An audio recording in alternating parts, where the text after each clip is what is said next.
to the Talking Michigan Transportation Podcast. I'm Jeff Cranston. This week, I had a chance to catch up again with Joanne Muller, the Detroit-based author of the Axios Future Mobility newsletter. She's been covering the automotive industry for some time and evolved into an expert on all things going on with technology and changes in mobility. She's always interesting. This week, we talked about some reporting that she's done on Amazon's Zoox robotaxis and how the federal government has granted them some temporary exemptions to commercially deploy up to 2,500 more of those robotaxis annually for 2 years. And we'll also talk about her latest road trip to Wisconsin in a Rivian and what she found out about the technology and whether range anxiety is becoming less of a concern in driving electric vehicles. We'll also talk about other things related to the federal government and U.S. DOT Secretary Sean Duffy's his initiative to expedite the deployment of automated vehicles of all kinds by looking at streamlining the rules and regulations, and a few other things that we touch base on that she's been reporting on recently and that you can read about in her newsletter. So I hope you enjoyed the conversation. So again, I'm with Joanne Muller. A couple things I wanted to really catch up on lately. You've been writing a lot of stories about Zoox, which is Amazon's robotaxi venture. It kind of feels like between what Amazon's doing and what Tesla is doing with Elon Musk and obviously Waymo and Google, it's like, are those the new big three? Well, actually, yeah, it's funny. I didn't put Zoox in the big three. I recently wrote a story that said the new big three are Waymo, Tesla, and Uber. And the reason I said Uber is because they're partnering with everybody on autonomous vehicles because they kind of see them as a threat to their traditional business. But in any case, Zoox is an important player. They were a startup. Amazon bought them because they saw the possibilities there. And they are different from any other company right now because they designed a purpose-built robotaxi. Has no steering wheel, no pedals, no human at all. And so it's been a little bit harder to get approval to deploy that, but they just got the green light, at least for a limited fleet from the federal government. Yeah, talk a little bit more about that. Sean Duffy, who's the Secretary of the U.S. Department of Transportation, has made this a point for more than a year now that he's going to push for expediting these kinds of approvals, and some would say easing regulations, and maybe that's not a term that they like, or maybe they do if you think all regulations are red tape. But could you talk more about that?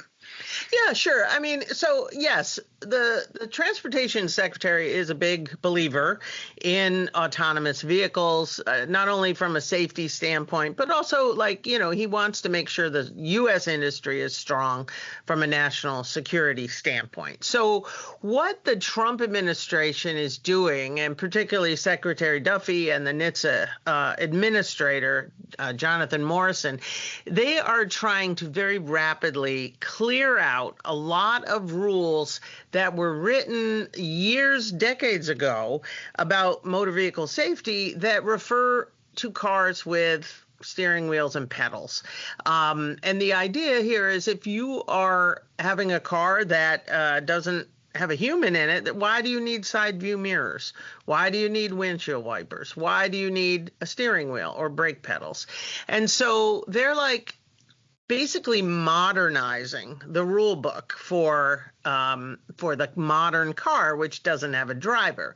They're still requiring that the stopping distance still has to be the same. If you're stopping a vehicle with a computer, you got to show that it can perform as well as a human hitting the brake. And so they're trying to be careful and thoughtful about this, but they also are removing these obstacles to innovation. It seems like a little bit of a needle to thread because Sean Duffy and the Federal Highway Administration have put so much emphasis on safety and that they want, everything. They want roads and all mobility to be safer. And obviously, anybody that believes in this knows that AVs ultimately are going to be safer for all the reasons that we talk about all the time. They don't have road rage. They don't get drunk. They don't fall asleep. And nobody likes to think that a computer can drive better than they can, but I firmly believe that.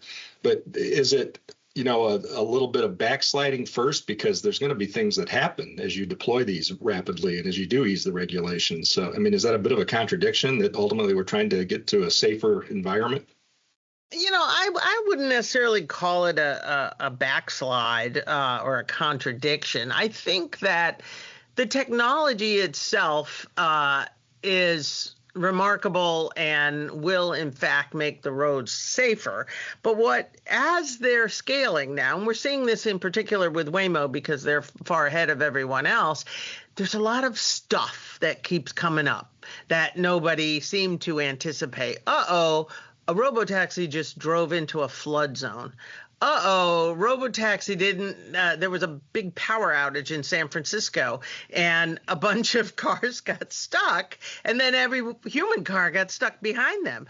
And drove over fireworks. Yeah, drove over fireworks. These are problems for sure. Not minimizing that these are problems, but they're working through them. It's a bit of scary. Let's deploy them and then find the problems. This is how Silicon Valley works. But overall, you look at the data that's come in so far. Waymo has been very transparent with their own research. And, generally speaking, there's a lot of good signs about how this how this technology will actually be safer. But, the jury's still out. The consumer has to be convinced. And so, headlines about driving over fireworks are not good for building public trust. Yeah, let me just read this because it's one of the more intriguing leads I've read in a while. It was in a New York Times story that you linked in Axios Mobility. It said, on July 4th, more than 100,000 people packed San Francisco's waterfront for a foggy fireworks show over the Golden Gate Bridge. When they tried to go home, Waymo got in the way. With crowds milling around, Waymo's driverless cars blocked intersections and choked traffic. Some drivers were stuck behind the electric robotaxis for more than 3 hours. Several Waymos had to be towed after their batteries died in the gridlock. At least 2 drove over exploding fireworks, with 1 catching fire. So how do you not read that whole story? Well, and one of the things that I think is coming to light that is underappreciated is the importance of the human remote monitors for these vehicles. So these are people who are sitting in an office somewhere, and when a robotaxi gets into trouble, it pings this office and says, hey, there's a big crowd of people here at this fireworks exhibit or show, or the traffic lights just went out, or there's a police situation. I'm not sure what is the right thing to do. And at that point, the human gets engaged with through cameras and through other technology to figure out what's happening. And they sort of lay breadcrumbs to say, all right, here's the route you should take. They are not taking control of the vehicle remotely. That is definitely not happening. But these humans, I think we're not appreciating how important they are and how many of them we probably need to oversee these fleets as they grow. And in many of these cases anyways, where the Waymos have ended up blocking traffic, it's because there weren't enough humans who could come to their rescue fast enough remotely and tell them what to do. And so the system got overwhelmed. And Humans that is a problem the back office got overwhelmed. And this is a problem that needs to be solved. And there's a lot of attention to the fact that some of Waymo's people are located in the Philippines. So this is a big concern. And I think there's a big movement to try to make sure all those people are in the United States. In fact, the other big location, they have some in Phoenix, some in the Philippines, and some in Metro Detroit. Yeah, I guess I knew there was a presence in Metro Detroit, but I didn't know. So you think it could be growing as they realize that they need to be based more domestically? Is that what you think? There's a big call for more remote people to jump in, or at least a better system to have the remote supervision. Whether that turns into more jobs for Michigan, I don't know. I have not heard anything like that, but it's possible. So this didn't really get on my radar until I came to the department in 2011, and our director at the time, Kirk Steidel, was very interested. He was an early pioneer on this technology, testifying before Congress. In fact, I wrote some testimony for him in 2016, and we talked then about one of the things I emphasized was not having to take the keys away from an elderly parent or grandparent someday, that the freedom of mobility that AVs promise us. Do you think we proceeded at about the rate you would have guessed, or do you think it's taking longer to get there than you might have thought? Well, I think it took a long time to get to here. Now it really seems to be starting to accelerate. I think the technology is maturing. I don't know, I would call it mature yet, but I think there's still a lot of, really, this is a very tiny segment of the total cars on the road. So we got to keep that in perspective. But there's a lot of sort of old-fashioned infrastructure stuff that has to happen to support autonomous vehicles. You need the depots where these cars are going to get charged and cleaned and maintained. That takes a lot of human effort, right? And, someday some of that may be automated. There are charging companies out there now that can take the cable and actually use a robot to plug it into the car. So, but who is a robot going to clean up the vomit or the dirty diaper on the floor? I don't know. Well, not to mention the repairs that go on in this is not something that your average auto mechanic is trained for. And Washtenaw Community College was early in on a program to train the workforce to work on these kinds of cars and the sensors. Of course, it's hard to keep up with that because things keep changing so quickly. Yeah. So I'm guessing that's a big challenge for them. But I think you raise a really good point that there's still going to be humans involved all the way around. I'm still a big believer that ultimately this is going to be safer. I wonder if you think people, as the adoption grows, and usually it's at a higher end, like most new technology, just like it was with EVs and it will be with AVs, are those people going to be willing to pay, fees or tolls to have a dedicated lane to drive their AV? That's possible. Right now, we're not seeing a lot of dedicated, the business model isn't for dedicated lanes just yet. We do have this connected car lane through Western Wayne County that Avenue is doing. Yeah. Whether that someday becomes only for autonomous vehicles, I don't know. I'm not sure exactly how it's going to. Right now, robotaxis make the most sense in a dense urban city, right, which is, where taxis and rideshare are most important too. And so if you can keep them moving around, in theory, that could be efficient. There's a lot of questions about how they impact cities, and we'll find that out as time goes on. But I think what we need to think about is how can AVs serve neighborhoods and communities that don't have a lot of money. Can it become a transportation option for people, let's say in the city of Detroit, that aren't served by a bus line? No, I think there's a real economic imperative here. I think I agree completely.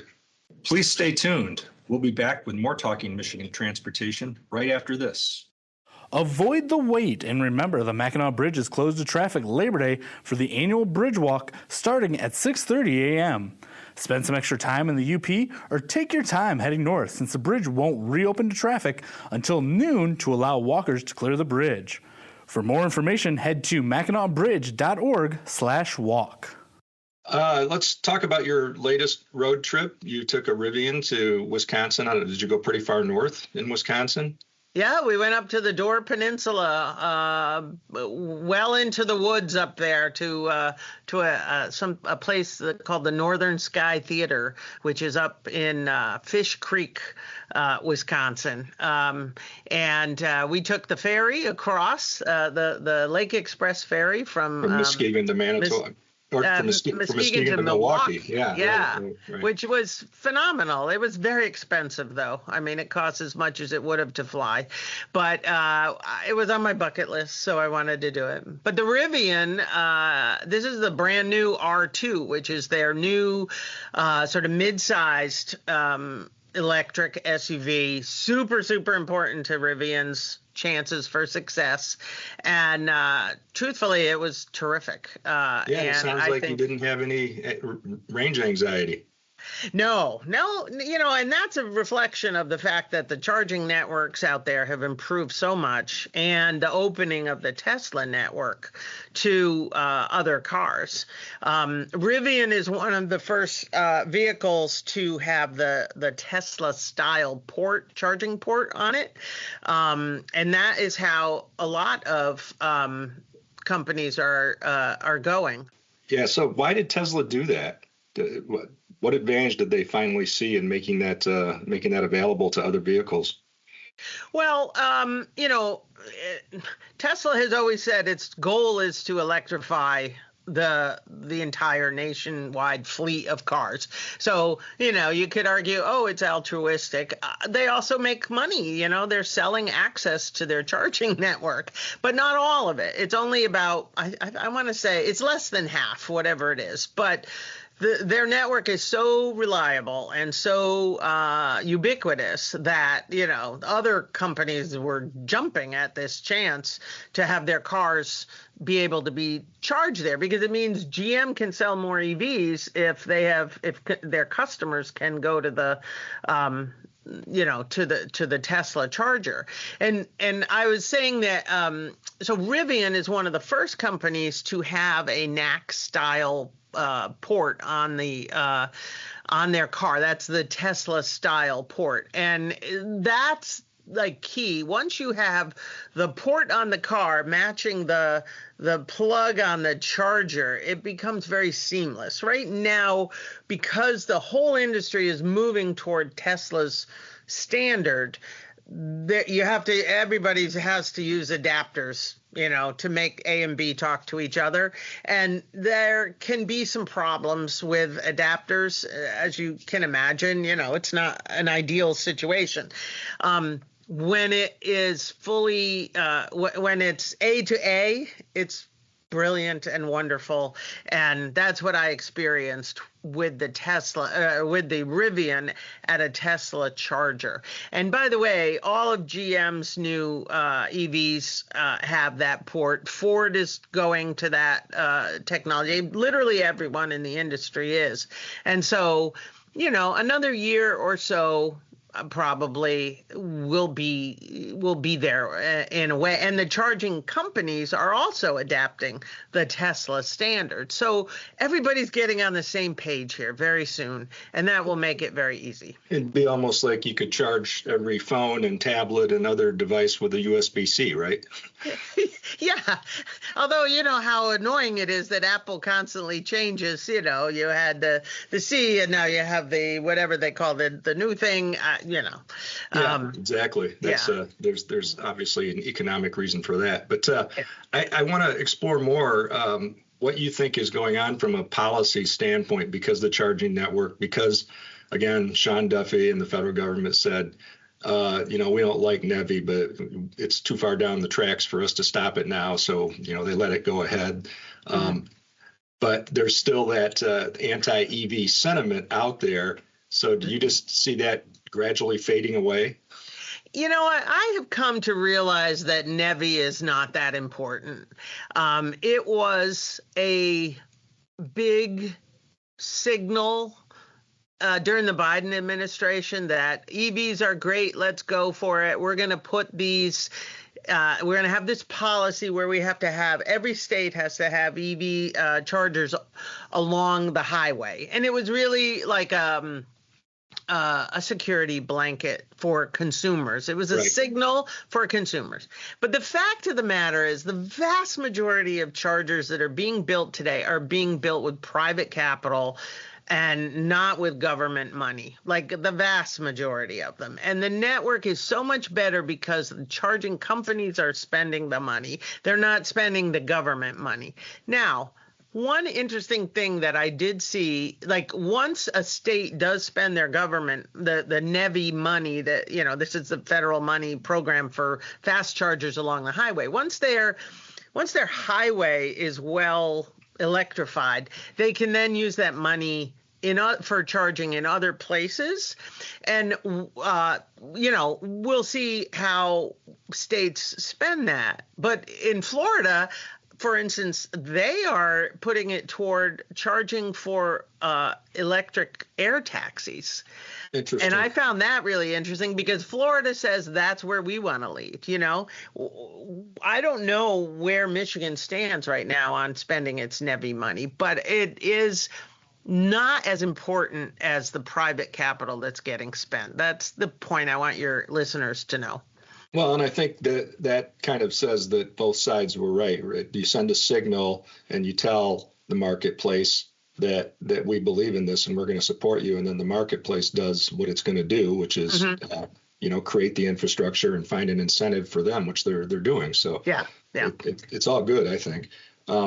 Lastly, just a little bit related to Rivian, I want to talk about your dispatch on the headlights. I think that's just really fascinating. Sounds like it's great from a safety standpoint. And, why did it take so long to get here? So Rivian is equipped with these adaptive beam headlights. What is important to know is that these headlights have been around forever on European cars and in Europe and other parts of the world too. But they came originally on Audis, BMWs, Mercedes, those kinds of cars. And what they do is they kind of use a matrix layout of LED lights, and they can selectively turn off some of those lights that might be shining in another motorist's eyes. And so what it means is if you're driving a car, you can, with these headlights, you can leave your high beams on all the time and you see everything, but there's a little shadow over the oncoming car. It doesn't block it out or anything. It just puts it in a little box, a little shadow box, which means you can still see the car, but the car is not being blinded by your bright headlights. Now, why did it take so long? Is because the U.S. regulations just differ from the rest of the world. And finally, the Congress in the Infrastructure Act back in 2021 said, all right, U.S. NHTSA, you need to authorize these. You need to find a rule that says these headlights are now legal because they're provably safer. And the problem is the law went into effect in 23, but the law is so complex and there's so much red tape around it that the car makers say they can't really pass the test. And so Rivian, which is, as you know, a new company, and they said, you know what, we can just start from scratch and design these lights to work with the new rule. And they basically did, and that's why Rivian is first. Tesla has now put it on their newer cars, and the Europeans have gone back and redesigned their system, so they're all bringing it in the next year too. But it's ridiculous that the United States is 10 years behind Europe when it comes to headlights. Well, this is going to have to propel the other automakers to do it and get on board. I mean, I don't know why NHTSA doesn't just mandate it the way they did with backup cameras.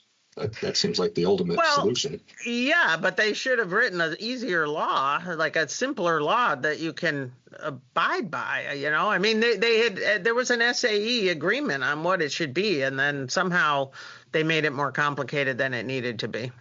Well, let me just read real quickly. I thought you painted a wonderful picture of your experience. You said Rivian's headlights lit up a family of raccoons on a pitch black Wisconsin road, then reshaped their beam around another car to avoid blinding its driver without dimming the road ahead. That's really, really well put, and I like that. So, Joanne, thank you as always for taking time to talk about these things. I always like touching base with you, and I really appreciate your intellectual curiosity about everything going on, and it's going to continue at a rapid pace. I think we're just going to see evolution after evolution. Absolutely. Well, thank you for having me. I appreciate your interest in Axios. I'd like to thank you once more for tuning in to Talking Michigan Transportation. You can find show notes and more on Apple Podcasts or Buzzsprout. I also want to acknowledge the talented people who help make this a reality each week, starting with Randy Debler, who skillfully edits the audio, Jesse Ball, who proofs the content, and Jackie Salinas, who posts the podcast to various platforms and transcribes the audio to make it accessible to all.